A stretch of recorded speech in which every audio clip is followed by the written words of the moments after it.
Assalamualaikum warahmatullahi wabarakatuh. Semangat pagi anak-anak, semoga dalam keadaan sehat semua ya.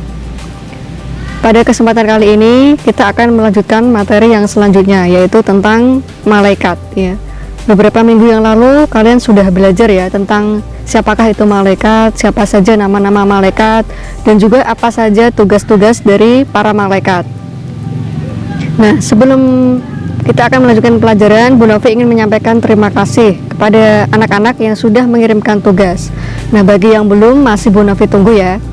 Kemudian kita akan melanjutkan pelajaran dengan subtema, yaitu menerima keberadaan malaikatnya Allah Subhanahu wa Ta'ala ya. Malaikat itu tidak tampak ya, tidak bisa kita lihat wujudnya, namun yang harus kita lakukan adalah percaya ya. Lalu dengan cara apa? Dengan cara apa kita itu menerima keberadaan malaikat?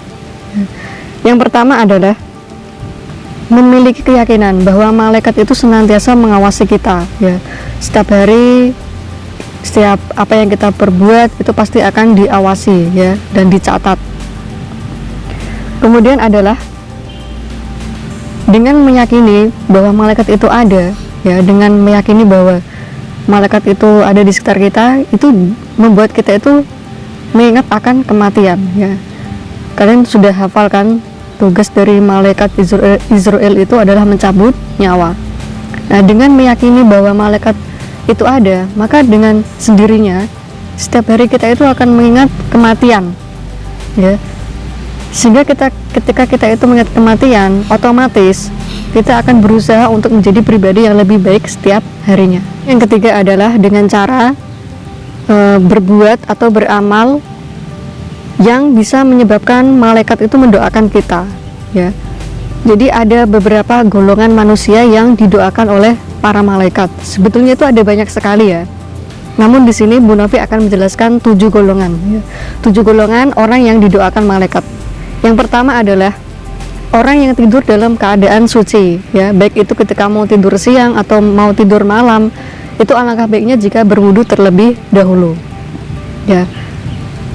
Ketika mau tidur itu berwudu dulu, namun ketika nanti kok sudah terlelap, tidur nyenyak, walaupun kita itu tidak sadar sudah kentut atau belum, nah itu sudah bukan tanggung jawab kita. Yang penting itu pas ketika mau tidur.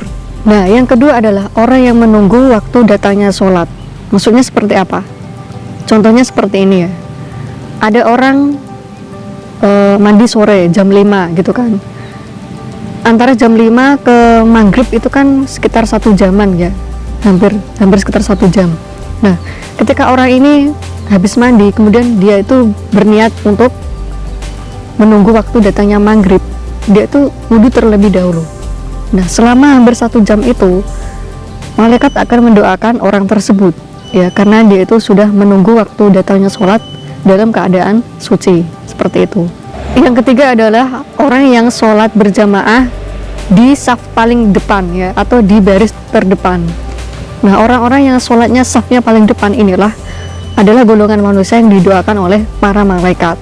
Golongan manusia yang didoakan oleh para malaikat yang keempat adalah orang yang mengucapkan amin ketika seorang imam telah selesai membaca surat Al-Fatihah. Nah, ketika makmum mengucapkan amin, nah itu tadi, itu adalah bersamaan dengan aminnya para malaikat. Maka malaikat akan mendoakan orang-orang yang membaca amin ketika seorang imam sudah selesai membaca Al-Fatihah. Jadi kalau bisa itu jangan diam saja ya, jangan dibatin, tapi dibaca. Seperti itu ya. Selanjutnya yang kelima adalah orang yang mendoakan orang lain tanpa sepengetahuan saudaranya. Nah, contohnya itu seperti ini ya. Ketika ada orang yang terkena musibah ya, beberapa waktu yang lalu kan ada saudara kita yang tertimpa musibah gempa bumi, tertimpa pesawat jatuh gitu kan, kemudian ada lagi banjir. Nah, kita di sini dan mereka itu di sana ya, mereka kan nggak tahu doa kita seperti apa, tapi yang jelas kita mendoakan yang terbaik untuk mereka semua. Nah, insya Allah para malaikat pun akan mendoakan kita ya.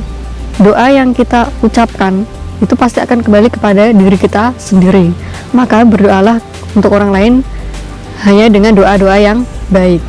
Nah, selanjutnya golongan orang yang akan didoakan oleh para malaikat adalah orang yang menjenguk orang sakit.